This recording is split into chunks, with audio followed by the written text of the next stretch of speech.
Nebraska has, I don't think they've had anyone else enter, but as of the last time I looked, let me know if there's an additional person to add to this list. But Nebraska's had 4 transfer portal entries as of this morning. Tight end Ian Flint, offensive lineman David Borchers, wide receiver Hayes Miller, cornerback Evan Taylor. Is there anyone else that's gotten in the portal since that you're aware of there, Jake? Just if you didn't see it yesterday, Nico Otomanelli entered the portal as well as Grant Segrin. So, yeah, man, I was sad to see Grant enter. Rule had specifically talked about him in a press conference. He was a walk-on. He's like, this dude's a player, and it was almost like Rule was trying to get him to believe that he was a player, because he said if he can believe that he's a player, this is a guy that can play for us, offensive tackle, and he had played well this spring. You know, obviously there's anticipation of what Elijah Pritchett can do. Turner Corcoran's going to be coming back healthy. Tyler Canuck has stood out throughout the spring. Grant Bricks has been at tackle. I'm curious to see if he moves back to guard when we have some of these offensive linemen returning for fall camp that are healthy. Maybe he stays out at tackle. But I was kind of sad to hear that. I, as everyone knows, I have kind of a soft spot for the walk-ons and whatnot. But wish him the best, and we'll see what happens in the future with him. All right. Some of the other former Huskers who have received opportunities at the next level. Brian Buschini, former punter, has received a mini camp invite from the New York Giants. All right. I believe this is MJ Sherman. Is it MJ Sherman that's going to the Broncos mini camp? Yep, Do I have that correct? Okay. All right. Thank you for that. Is there a big difference between mini camp invite and undrafted free agent?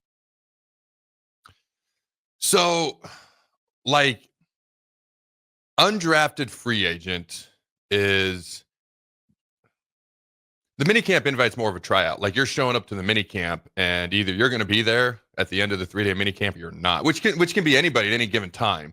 An undrafted free agent, they're anticipating you being there at least to the first cuts in camp in August. Okay.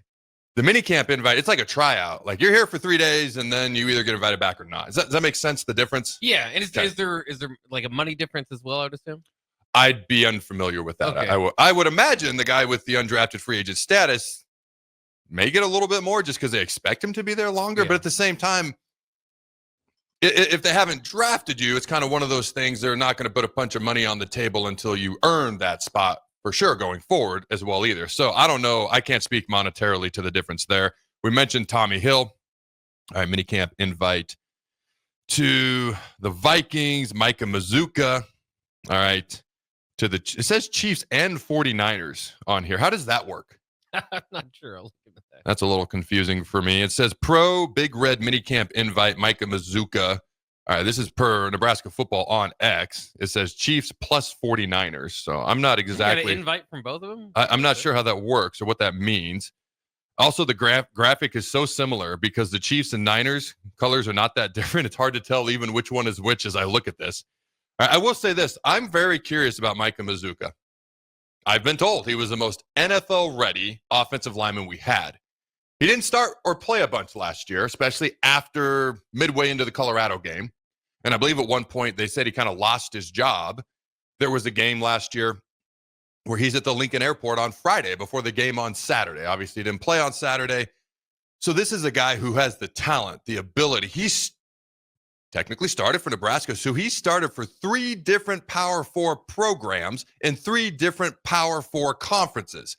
Baylor, Big 12, Florida, SEC, Nebraska, Big 10. All right. He has at least a start, if not at least 2 under his belt for Nebraska. I forget exactly how many he started last year.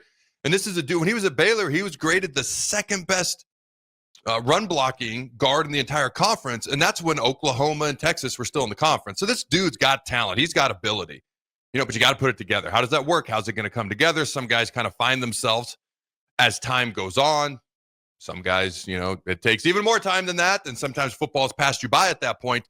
Can he put it together sooner rather than later? Because he's clearly got the physical ability and attributes as well.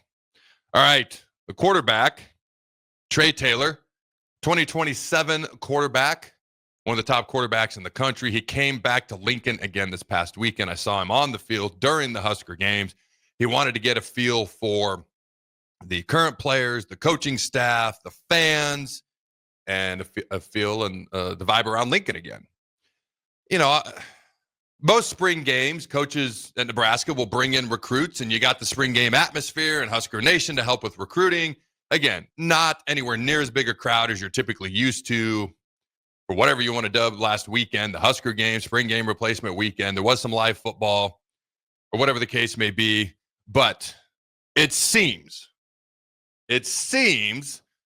like he is definitely leaning towards Nebraska at this point. He's going to make his announcement May 1st.